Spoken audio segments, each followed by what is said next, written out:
우리는 매주 주일마다 여호수아서를 계속 상고해 나가고 있습니다. 여러분, 여호수아서의 주제는 무엇인지 잘 아시죠? 출애굽한 이스라엘 백성들이 가나안 땅을 정복해서 그 땅을 분배받는 내용이 바로 여호수아서가 되겠습니다. 혹시 여호수아가 몇 장까지 있는지 아마 여러분들은 좀 아시는 분은 없지 않아 있을 것이라 생각이 됩니다만은 총 24장까지 있습니다. 그 가운데 여호수아서 1장부터 21장까지, 24장까지가 있는데 그 중에서 1장부터 12장까지가 전반부로 되어 있고요. 13장부터 24장까지가 후반부 내용이 되겠습니다. 그래서 우리는 지난주까지 여호수아서 11장을 아주 샅샅이 이렇게 훑어볼 정도로 깊이 다루면서 하나님께서 우리에게 허락하신 그 뜻을 우리가 음미해 볼 수 있었습니다. 근데 이 11장까지 우리가 생각을 해보면서 여호수아와 그리고 이스라엘 백성들로 대변되는 하나님의 백성들이 가나안 땅을 쭉 정복해 나가면서 승승장구하는 그런 내용들을 우리가 다 정리를 해보게 되었습니다. 이제 이스라엘의 모든 지파들은 그 땅을 분배받는 그런 내용만 남아있다고 생각할 수가 있는데, 그런데 여러분, 저는 지금 이 대목에서 여호수아서 1장부터 11장까지 다루고 오늘 본문은 12장을 건너뛰어서 13장으로 넘어가게 되었습니다. 12장도 하나님께서 분명히 주신 그 뜻이 있을 것이고 또 우리로 하여금 12장을 통해서 주시는 음성이 있을 터인데 왜 제가 13장으로 이렇게 넘어갔을까요? 여기에는 한 가지 제가 나름대로 책을 읽으면서 나름대로 좀 적용하는 차원에서 12장을 좀 건너뛰는 그런 생각이 들었습니다.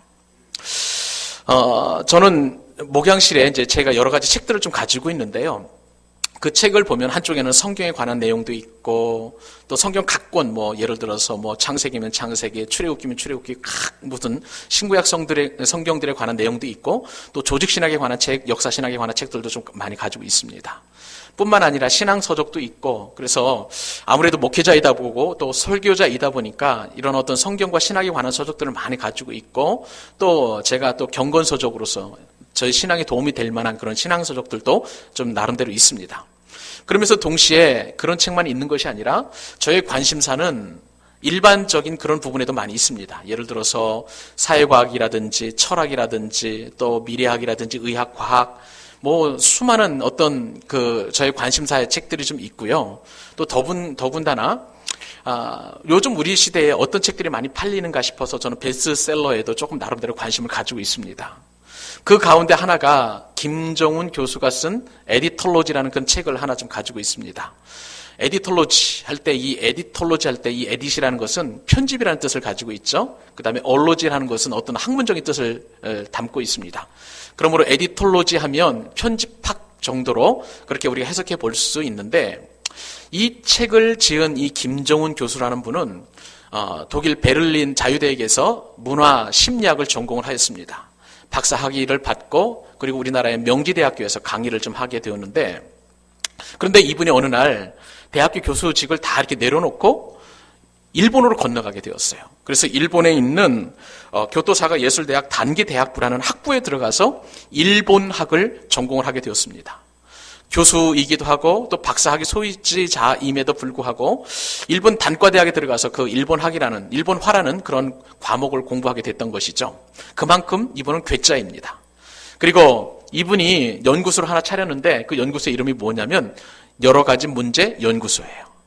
그래서 이 여러 가지 문제 연구소에서는 정말 여러 가지 문제들을 연구하는 그러한 정말 괴짜로서의 그 삶을 살아가고 있는데 놀랍게도 이분의 아버지는 누구냐면요. 서울 강남에 있는 광림교회 김선도 원로 목사님의 아드님 되십니다.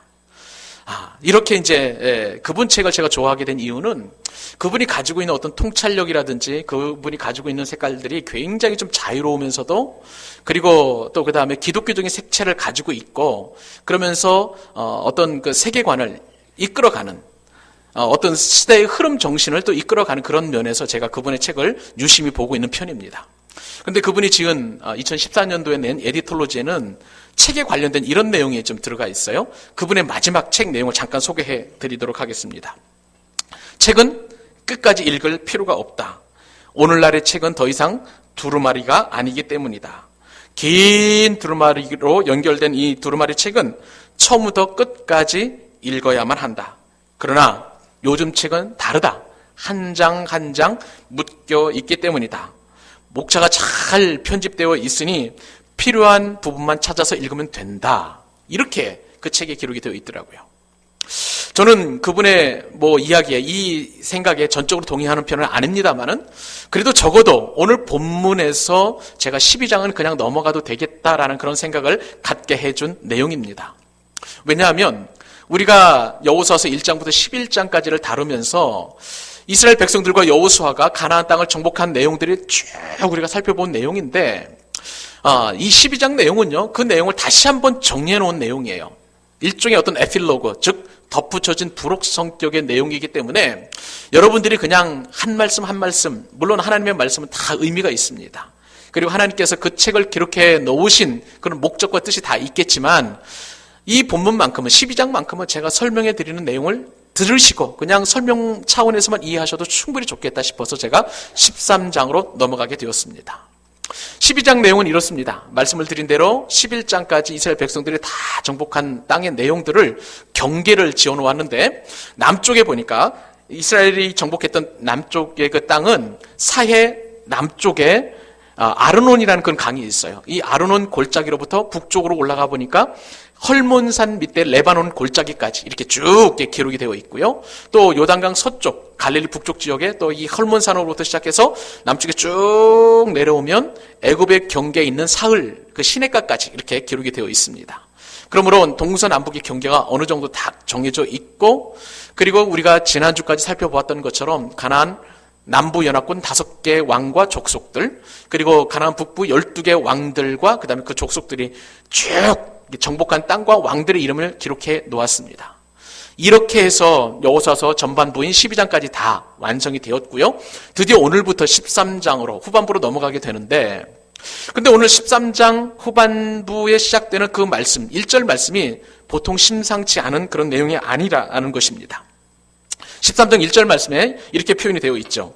여호수아가 나이가 많아 늙음에 여호와께서 그에게 이르시되 너는 나이가 많아 늙었고 얻을 땅이 매우 많이 남아있도다. 이렇게 성경에 기록하고 있는 것을 볼 수가 있습니다. 여러분, 이 말씀을 읽으면서 여러분들이 드는 생각이 무엇입니까? 걱정이 앞서지 않겠습니까? 왜냐하면 아직 여호수아와 그 다음에 이스라엘 백성들이 정복해야 될 땅은 아직 많이 남아있는데요. 남아있음에도 불구하고 그 땅을 완벽하게 정복하지 않은 상태에서 여호수아가 나이 많아 늙어가지고 이제 더 이상 그 일을 할 수 없다라는 생각이 드니까, 그러니까 이 말씀을 우리가 쫙 읽을 때는 걱정이 먼저 앞선다는 것이죠.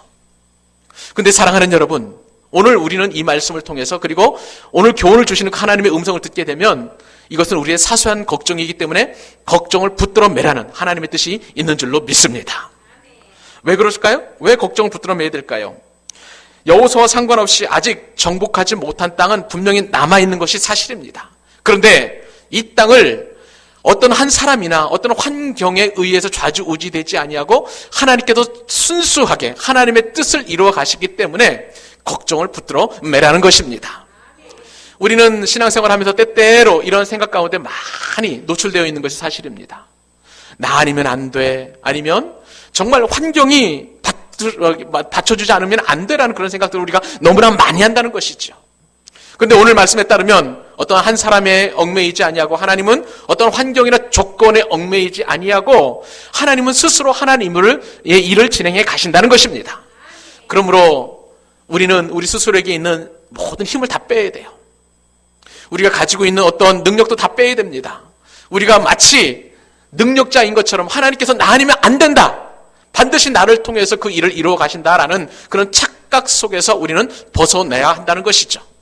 그렇기 때문에 오늘 말씀을 통해서 저와 여러분은 우리의 힘을 빼는 그런 요령을 여러분 터득할 수 있기를 바랍니다. 그러므로 오늘 말씀을 통해서 우리에게 주시는 그 뜻은 무엇이냐면, 우리는 힘을 빼야 된다는 것이고, 그러면 우리가 힘을 빼야 된다는 것은 도대체 무엇을 의미하는 것이며, 우리가 힘을 뺄 때 하나님께서 우리에게 어떤 은혜를 주시는지 깊이 우리가 깨달을 수 있었으면 좋겠습니다. 자, 그러면 여러분, 오늘 말씀을 통해서 도대체 우리의 신앙에 힘을 뺀다는 것은 도대체 무엇을 의미하는 것일까요? 첫 번째 교훈입니다. 그것은 하나님의 역사는 우리 그 역사를 믿고 기다리고 우리가 오래 참을 때 우리는 그것이 바로 힘을 뺀다는 사실을 기억할 수 있기를 바랍니다. 다시 한번요. 우리가 힘을 뺀다는 의미는 무엇이냐면 하나님의 역사를 믿고 기다리면서 오래 참는 것이 바로 우리의 힘을 뺀다는 사실을 여러분 믿을 수 있기를 바랍니다. 앞서 살펴보았던 것처럼 여호수아도 나이가 많이 먹고 지금 늙게 되었습니다. 모든 인간이 다 그렇죠. 시간이 지나면서 나이도 많이 먹게 되고 우리 기력도 쇠하게 되고 또 더 이상 우리가 일을 하고 싶어도 일을 하지 못하는 그런 상태 가운데 노예가 될 때가 있습니다. 그런데 여러분 오늘 본문에서 우리가 반드시 짚고 넘어가야 될 대목이 한 가지 있는데 그것은 무엇이냐면요. 여호수아의 나이가 도대체 몇 살이냐 하는 것입니다. 오늘 본문의 말씀에 보면 여호수아가 나이가 많았다고 그랬어요. 또 늙었다고 그랬어요. 그런데 오늘 본문에 보면 그 나이가 정확하게 몇 살인지 나타나 있지 않습니다. 그런데 우리가 여호수아의 나이를 정확하게 알아야만 우리가 신앙인으로서 힘을 뺀다는 의미를 알 수 있기 때문에 우리가 지금 여호수아 나이를 한번 추정해 볼 수 있기를 바랍니다. 성경에 보면은요, 여호수아가 본격적으로 등장하는 그러한 내용에 따르면 민수기 28장에도 나오고, 민수기 11장입니다. 죄송합니다. 11장에 나오고 또한 출애굽기 33장에 등장하는데 시기상으로 볼 때 민수기 11장에서 먼저 내용이 나옵니다. 그때 당시 어떤 일이 생겼냐면 하나님께서 이스라엘 백성들이 출애굽하게 하신 이후에 만나를 주셨어요. 근데 사람이라는 게 참 교활하고 또 악합니다. 왜냐하면 하나님께서 손수 하늘로부터 만나를 내려주셨음에도 불구하고 이스라엘 백성들이 불평을 하기 시작해요. 처음에는 좋았겠죠? 맛있고 고소하고 정말 그런 어떤 만나를 먹으면서 만족했다가 여러분 그 만나도 하루 이틀이지 오랫동안 지속되다 보니까 점점점 실증이 나게 돼 있어요. 그래가지고 이제 하나님 앞에 불평과 불만을 늘어놓기 시작합니다. 그러면서 어떠한 내용까지 가게 되냐면 나 옛날에 노예 시절이었지만 비록 그곳에서 고기 먹었던 것이 좋았다는 거예요. 파도 먹었고 부추도 먹었고 마늘도 먹었는데 그러한 음식 좀 먹게 해달라. 특히 너무나 고기가 먹고 싶다라고 그렇게 이야기합니다. 여러분 고기 좋아하시는 분들 여기 많이 계시죠? 하루 한 날 혹은 한 3일 정도 채소만 먹고 그 분들이 채소만 먹고 있다고 생각을 해보십시오. 아마 고기 먹고 싶어가지고 정말 입이 이만큼 나올 겁니다. 이만큼 나올 겁니다. 지금 이스라엘 백성들이 그런 불평 가운데 있는 것이죠. 그때 정말 하도 불평을 하니까 모세 가운데서도 막 속이 너무 상한 거예요. 그래서 하나님 앞에 이렇게 이야기했습니다. 도대체 이들의 불평을 내가 감당할 수 없습니다. 나를 여기서 좀 물러나게 해주십시오라고 하나님 앞에 간절히 탄원하는 그런 모습까지 나가게 된 것이죠. 나 혼자 감당하기에는 너무나 이들의 불평을 정말 온전히 감당할 수 없다라고 하나님 앞에 이렇게 이야기한 것입니다. 그때 하나님께서는 어떠한 지혜를 주셨냐면 이스라엘 70명의 장로들을 세우라고 이야기했습니다. 그리고 모세가 짊어진 짐을 서로 나누라고 얘기했는데 그런데 이 70명의 장로를 세우고 나니까 어떤 일이 일어났냐면 여호와의 영이 그 70명 가운데 임하게 된 거예요. 그러면서 거기서 막 예언이 일어납니다. 하나님께서 허락하신 그 예언이 일어나요. 그런데 그 가운데서 70명의 장로들 가운데 두 사람 가운데 엘닷과 메닷이라는 그 장로들이 있는데 공동체 안에서 예언을 하는 것이 아니라 진중에서 예언을 한 거예요. 자기 집에서 예언을 한 것입니다. 이 일이 큰 일이라고 생각이 되어서 한 소년이 모세에게 이런 얘기를 하는 것이 나오는데 그때 말씀이 민수기서 11장 28절 이렇게 나옵니다. 한 소년이 달려와서 모세에게 전하여 이르되 엘닷과 메닷이 진중에서 예언하나이다 하매 택한 자 중 한 사람 곧 모세를 섬기는 눈의 아들 누구요? 여호수아가 말하여 이르되 내 주 모세여 그들을 말리소서. 소년 여호수아가 등장하는 장면이 바로 민수기 11장에서 등장하고 있습니다.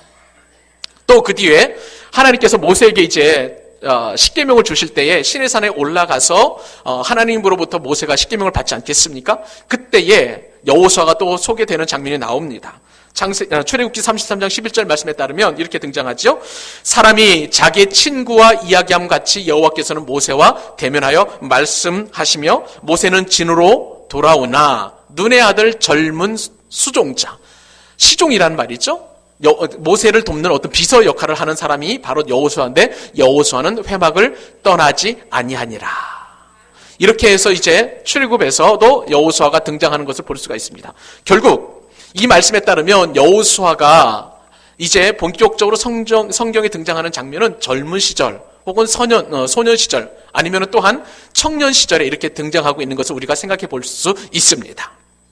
그리고 지금 여호수아서 13장에 등장하는 이 여호수아의 나이를 추정할 때에 또 특별히 우리가 간접적으로 알 수 있는 방법은 여호수아와 함께 있었던 갈렙의 나이를 추정해 보면 대략 여호수아 나이를 우리가 생각해 볼 수 있습니다. 여러분 잘 아시는 것처럼 이제 가데스 바네아에서 모세는 12명의 정탐꾼들을 선발을 해서 그들을 이제 가나안 땅에 보냈습니다. 그런데 여러분 잘 아시는 것처럼 이 가나안 땅에서 정탐하고 돌아온 12명의 정탐꾼 가운데 10명의 정탐꾼들 어떻게 보고를 합니까? 부정적인 보고를 하죠. 안악 자손들을 보게 되었어요. 안악 자손들은 기본적으로 거인 족속들입니다. 근데 그 거인 족속들을 보니까 우리들이 너무나 왜소한 거예요. 저들은 거인 족속이고 병거도 많이 가지고 있고 뭐라 그럴까 최첨단 무기도 가지고 있지만 저들에 비해서 우리는 메뚜기와 같은 존재라고 이렇게 보고를 하게 되었습니다. 이 보고를 들은 이스라엘 백성들이 난리가 난 거예요. 이제 우리는 죽게 되었도다. 그냥 애굽에서 살게 놔두지 왜 우리를 굳이 출애굽시켜서 가나안 땅 이렇게 험난한 곳에 좀 가게 하고 그리고 이제 우리를 죽일 저 가나안 족속들 가운데 이제 인도하느냐 이러면서 하나님 앞에 막 원망한 거예요. 그때 하나님께서는 진노하시게 되었죠. 출애굽했던 모든 1세대들을 다 전멸시킵니다. 그런데 딱 두 사람만 살아남죠? 누구냐면 바로 여호수아와 갈렙이에요. 이 여호수아와 갈렙은 어떤 보고를 합니까? 다른 사람들은 불평과 불만으로 이렇게 보고를 했지만 이 여호수아와 갈렙은 믿음의 눈으로 보니까 저들은 오히려 우리들의 밥이라라고 이렇게 이야기를 했어요. 이런 믿음을 통해서 하나님께서는 출애굽의 모든 1세대들을 다 죽였지만 이 두 사람만큼은 살아남겨서 이제 가나안 정복 전쟁을 수행하게 하신 것입니다. 그래서 이제 여호수아와 갈렙이 가나안 정복 전쟁에 참여하게 되었고 그리고 우리가 잘 아는 것처럼 이제 그 일을 수행해 나가게 되는데 이제 우리가 다음 주에 살펴보겠습니다만은 여호수아서 14장에 등장한 이 갈렙의 나이가 몇 살이냐면 무려 85세입니다. 85세에 가나안 정복 전쟁에 참여하려고 지금 자신에게 헤브론 성을 달라는 거예요. 그 헤브론 성은 아낙 자손이 살고 있는 그 성이었습니다. 이 산지를 내게 주소서 하면서 강력하게 여호수아에게 요청을 하는데 그 나이가 바로 85세라는 것이죠. 그러므로 우리가 알 수 있는 것은 여호수아는 적어도 갈렙보다도 더 나이가 많을 것이다. 85세 이상 정도 될 것이다라고 생각해 볼 수 있습니다. 게다가 또한 어떠한 또 우리가 생각을 해볼 수 있냐면 여호수아 마지막 장에 보면 24장에 보면 여호수아가 죽는 나이가 나오는데 110세예요. 110살에 죽게 됩니다. 그러므로 이제 가나안 땅에서 가나안 정복 전쟁은 7년 정도 전쟁이 되는 것입니다. 그리고 이제 광야에서 생활했었을 때 그들은 40년 동안 생활을 하게 되었어요. 갈렙의 나이처럼 40대 부름을 받았다. 그리고 40년 동안 광야 생활하고 그리고 또 7년 전쟁을 치러서 그러면은 87 정도의 나이가 되고 그리고 110세에 여호수아가 죽게 되는데 그리고 이 13장부터 시작되는 것은 그때 후반부이니까 대략 한 100살 정도쯤 되지 않겠는가라는 그런 것을 우리가 생각해 볼 수 있는 것이죠. 지금 여호수아 13장에 등장하는 이 여호수아 나이는 무려 한 100살 가까이 된 그러한 늙은 나이라는 것을 우리가 추정해 볼 수 있는 것입니다. 그런데 여러분 오늘 말씀에 따르면 어떤 우리를 교훈을 얻게 되냐면 가나안 정복 전쟁이 진행된 지 한참 되었다는 것을 알 수가 있어요. 7년 정도의 11장, 12장까지의 모든 그런 전쟁이 이루어졌지만 그러나 12장과 13장 사이에는 대략 한 20년 정도의 터울이 있기 때문에 이제 여호수아의 나이는 대략 27세에서 한 30세 정도의 나이가 더 들어서 100세 정도의 그런 나이가 되었다는 것이죠. 근데 여러분 우리가 잘 아는 것처럼 이 가나안 땅을 정복하는 것은 이미 하나님께서 그들에게 주신 약속의 땅이었어요. 하나님께서 그리고 직접적으로 그 전쟁을 수행해 나가셨습니다. 여호수아와 이스라엘 백성들은 그 하나님의 명령에 순종하기만 되는 그런 어떤 전쟁이었어요. 그런데 여러분 우리가 아는 것처럼 이처럼 가나안 정복 전쟁은 단시일 내에 일어나는 것이 아니라 오랜 세월 동안 진행이 되었다는 것입니다. 우리는 이것을 통해서 어떠한 하나님의 음성을 듣게 되는 것입니까? 이 땅을 살아가는 저와 여러분에게도 하나님의 놀라운 뜻이 있는데 그것은 무엇이냐면 하나님의 일은 순식간에 이루어지지 않는다는 것이죠. 여러분 우리가 기도하면 하나님께서 반드시 응답할 것이라는 확신을 가지고 있습니다. 그런데 그와 동시에 우리가 가지고 있는 생각은 무엇이냐면 우리가 기도하면 하나님께서 반드시 속히 응답해 주시리라는 그런 나름대로의 생각을 가지고 있다는 것이죠. 그런데 여러분 오늘 말씀에 따른 그것이 아니라는 거예요. 오랜 세월 동안 숙성되는 시간이 필요하다는 것을 말씀을 통해서 우리가 알게 되는 것입니다. 그러므로 사랑하는 여러분, 오늘 말씀을 통해서 우리가 얻을 수 있는 믿음의 교훈은 무엇입니까? 혹시 여러분들 가운데서 마음의 소원을 품고 오랫동안 기도하셨습니까? 또 기도함에도 불구하고 기도가 응답되지 않음으로 말미암아서 여러분의 마음이 조급해지고 조금씩 하나님에 대해서 원망과 불평이 쌓아가고 있습니까? 또 혹시 하나님께서 응답해 주시지 않으시기 때문에 이제는 내가 손수 발벗고 나서야 되겠다, 내가 내일을 해야 되겠다라고 그렇게 생각하는 그런 마음이 있으십니까? 그렇다면 여러분, 오늘 말씀을 잘 기억하실 수 있기를 바랍니다. 하나님의 역사는 믿고 기다리는 것입니다. 하나님의 역사는 믿고 기다리고, 그리고 오래 참을 때 하나님께서는 반드시 역사하여 주실 줄로 믿습니다. 이것이 바로 우리의 우리들 신앙생활 할 때 힘을 빼는 것이라는 것이죠. 우리 가운데 힘이 있다면 내가 스스로 하나님의 일을 하려고 하는 거예요. 내가 스스로 참으로 하나님보다 앞서서 일하려고 하는 것이에요. 그런데 오늘 말씀에 따르면 힘을 빼는 것이란 하나님께서 반드시 이루실 것임을 믿고 기다리면서 오래 참는 것임을 말씀해 주시는 것입니다. 그러므로 사랑하는 여러분, 우리의 신앙에 힘을 빼십시다. 내가 스스로 하려고 하는 그런 노력도 빼내십시다. 그리고 내가 뭐든 할 수 있다라는 그런 자만심도 빼내어 버리십시다. 그것이야말로 하나님의 뜻입니다. 우리가 신앙생활에서 힘을 빼게 되면 하나님께서는 그때부터 역사해 주실 줄로 믿습니다. 신앙의 힘을 뺀다는 두 번째 의미가 무엇일까요? 나의 부족함이 은혜이라는 사실을 깨닫는 것입니다. 난 너무나 부족한데 그 부족한 것이 은혜라는 사실을 깨닫는 것이 바로 내 힘에서, 내 삶에서, 내 신앙에서 힘을 빼는 것이라는 것입니다. 우리는 여호수아서 11장까지 혹은 12장까지를 상고하면서 이스라엘의 가나안의 모든 땅을 정복한 것으로 생각해 볼 수 있었습니다. 그런데 여러분, 13장 말씀을 보니까 가나안 땅이 완벽하게 정복된 게 아니에요. 여전히 정복할 땅이 많이 남아 있습니다. 그 내용들이 이제 2절, 3절, 그리고 6절, 7절에서 가나안 남부 지역과 그리고 북부 지역에 있는 모든 정복하지 못한 땅들이 다 이렇게 기록이 되어 있어요. 아직도 할 일이 많이 남아 있습니다. 많이 남아 있다고 지금 전화가 온 상황 아니겠습니까? 지금 전화가 오잖아요. 많이 남아 있다라고. 그런데 여러분, 여기서 우리는 한 가지 좀 어려운 그런 어떤 마음을 갖게 됩니다. 자, 하나님께서 12장까지 가나안 모든 땅을 정복하였다라고 분명히 11장 하반절에 보면, 여호수아서 11장 23절 하반절에 보면 이렇게 표현했어요. 이와 같이 여호와께서 모세에게 말씀하신 대로 그 온 땅을 점령하여 이스라엘 지파의 구분에 따라 기업으로 주면 그 땅에 전쟁이 그쳤더라. 완전히 전쟁이 그쳤다라고 했는데 13장에 들어서니까 또다시 전쟁을 해야 되는 그런 상황이에요. 하나님의 말씀이 모순처럼 느껴지는 것입니다. 자, 여러분, 이것을 우리는 어떻게 해결해야 될까요? 자, 우리는 여기서 하나님의 놀라운 사역의 한 가지 특징을 바라보게 되는데요. 그것은 이미와 아직 아니라는 그러한 간격이 있다는 것입니다. 이게 무슨 얘기입니까? 영어로 얘기하면은 already not yet이에요.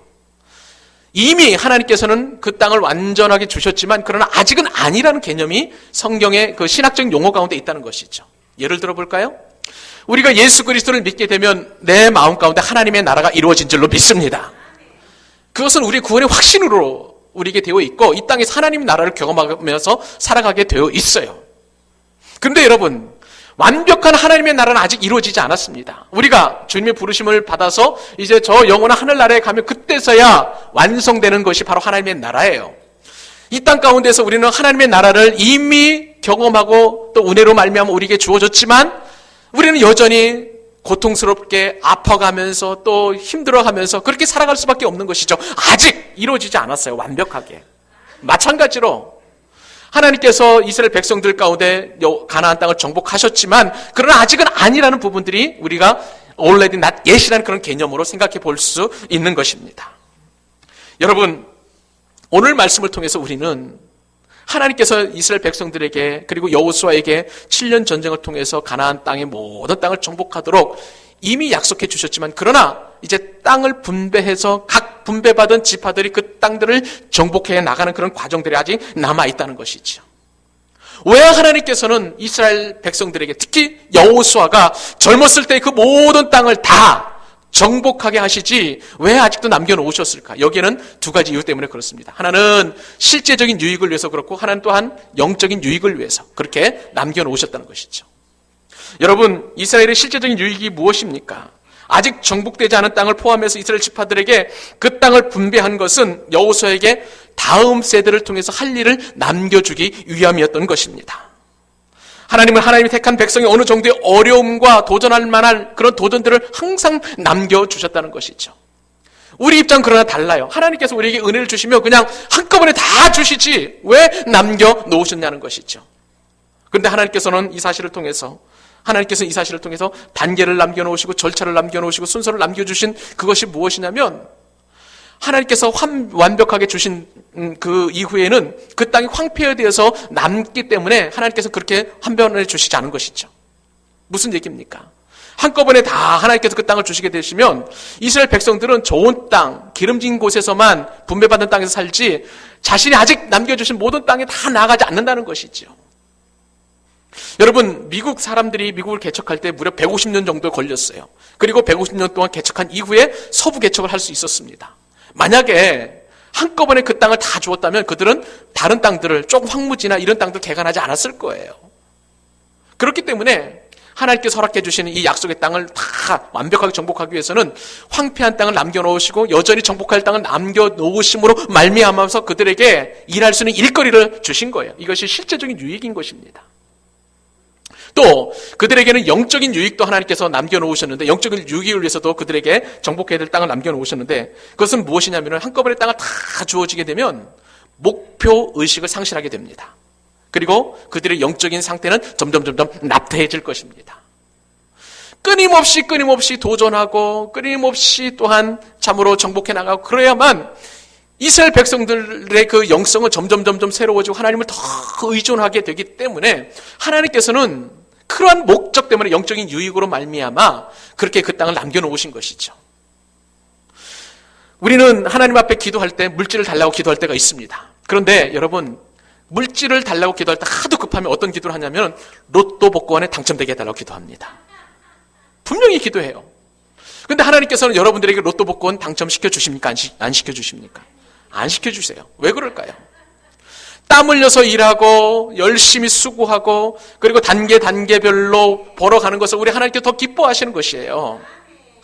그런 의미가 있기 때문에 하나님께서 한꺼번에 모든 것을 채워주지 않는다는 것이죠. 우리가 찾고 노력하고 구하고 그런 것을 통해서 우리에게 영적인 유익을 주시기 위해서 하나님께서는 우리에게 이처럼 남겨진 땅을 우리에게 주시는 것입니다. 그러므로 사랑하는 여러분, 이처럼 하나님의 뜻을 안다면 우리가 부족한다는 것이 오히려 하나님 앞에 감사가 되는 것이에요. 하나님께서 내 모든 기도 제목을 한꺼번에 채워주지 않는 것이 감사가 될 줄로 믿습니다. 그것은 나의 한계를 인정하는 것이에요. 하나님께서 또한 우리로 하여금 내 부족한 것이 은혜라는 것을 인정하게 된다는 그런 사실인 것입니다. 사랑하는 믿음의 교우 여러분, 하나님께서는 우리로 하여금 이처럼 우리의 부족함을 남겨놓으신 것이 하나님의 축복임을 여러분 믿으시기 바랍니다. 부족함이 없으면 우리는 교만해지게 되어 있어요. 나태해지고 게을러지고 하나님 없이도 살아갈 것처럼 그렇게 살아갈 수밖에 없는 연약한 인생들인 것입니다. 그러므로 저와 여러분의 부족함을 자랑하실 수 있기를 바랍니다. 나의 궁핍함을 자랑하실 수 있기를 바랍니다. 그리고 나의 병듦을 하나님 앞에 자랑하실 수 있기를 바랍니다. 내 부족함이 하나님의 절대적인 은혜인 거예요. 부족함을 인정하는 것, 그것이 바로 나의 신앙생활에서 힘을 빼는 것입니다. 부족하기 때문에 하나님을 의지할 수밖에 없다. 그 은혜를 체험할 수 있는 여러분 될 수 있기를 바랍니다. 마지막으로 한 가지 더 교훈이 있습니다.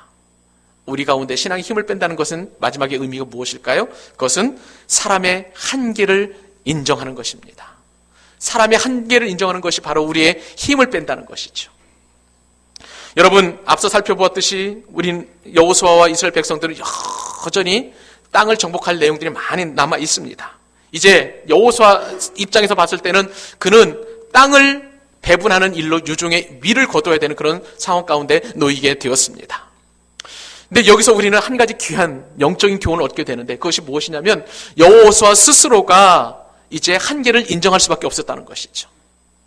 나이가 많았고 늙게 되었습니다. 이제 더 이상 앞장서서 가나안 땅을 정복할 수 없게 되었는데, 그런데 그럼에도 불구하고 하나님께서는 여호수아에게 마지막 사명을 주셨습니다. 그 사명이 무엇입니까? 여호수아서 13장 6절 7절 말씀입니다. 한 목소리 함께 읽어보도록 하겠습니다. 시작.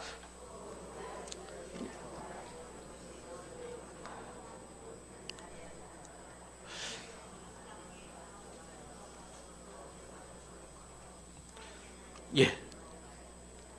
쫓아내리니 너는 이 땅을 9지파와 므낫세 반지파에게 나누어 기업이 되게 하라 하셨더라. 이제 요 가나안 땅 서쪽에 모든 땅을 9지파 반에게, 2지파 반은 이제 가나안 동편의 땅을 받았죠. 9지파 반에게 땅을 나눠주는 그런 사명을 감당하라고 하나님께서 여호수아에게 명령하신 것을 볼 수가 있습니다. 자, 여러분, 여기서 여호수아는 어떤 생각이 들었을까요? 이제 남겨진 그런 어떤 땅들을 9지파 반에게 남겨주는 배분하는 그 일을 한 이후에 그는 역사의 전면에서 이제 사라질 것입니다. 자신의 한계를 느끼게 된 것이죠. 이제 그는 더 이상 예전처럼 강력하게 다른 사람들보다 앞서서 가나안 땅을 정복하는 일을 할 수가 없는 것입니다. 자신의 한계를 받아들일 수밖에 없다는 것이죠. 이것이 바로 저와 여러분에게 주시는 하나님의 큰 은혜인 줄로 믿습니다. 여러분, 하나님께서 우리에게 각자의 은사를 주셨어요. 각자의 달란트를 주셨고 각자에게 주신 직분을 주셨습니다.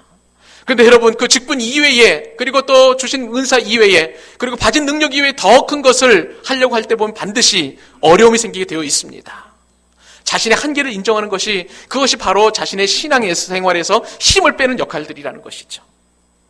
우리는 연말이 되면 이제 하나님 앞에서 나아가서 새로운 직분을 주실 것에 대한 기대감을 가지고 있습니다. 어떤 분들은 할 수만 있으면 안 하려고 해요. 어떤 분들은 지금까지 수고했으니까 더 이상 이제 안 해도 되겠다라는 스스로 그렇게 내려놓는 일을 합니다. 이것은 옳지 않아요. 하나님께서 주신 직분과 은사와 능력이 있고 또 감사하는 수 있는 그런 조건들을 하나님께 다 허락해 주셨는데 스스로 포기하고 스스로 내려놓는다는 것은 자신의 한계를 하나님 주신 능력보다도 더 제한하는 것이기 때문에 하나님께 더 기뻐하지 않습니다. 또한 반대로 자신에게 받은 은사와 능력 이상의 것을 가지고 나 아니면 안 된다는 그런 절대적인 생각을 가지고 일을 하려고 하는 것도 하나님께서 기뻐하지 않는다는 사실이에요. 그러므로 우리는 분명히 자신의 한계를 알고 내 신앙생활 가운데서 있는 모든 힘을 다 뺄 때에 그때 하나님께서는 우리로 하여금 성숙한 믿음과 은혜를 주신다는 것입니다. 그러므로 사랑하는 믿음의 교우 여러분, 이제 연말 가운데 특별히 하나님께서 주시는 그런 직분을 감당할 때에 하나님께서 주시는 은혜를 가지시고 또 자신의 한계를 인정하시고 나보다도 더 크신 하나님께서 주신 능력을 가지고 섬길 수 있는 은혜와 능력이 있기를 간절히 소원합니다. 내 힘 가지고 주의 일을 하는 거 아니에요. 내 능력 가지고 하는 것 아닙니다.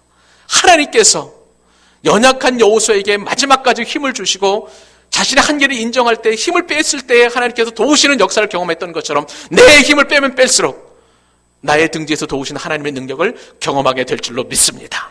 그런 믿음의 은혜를 경험하는 그리고 축복을 받는 우리 용현동교회 성도님들 될 수 있기를 우리 주님의 이름으로 축복합니다. 기도하겠습니다.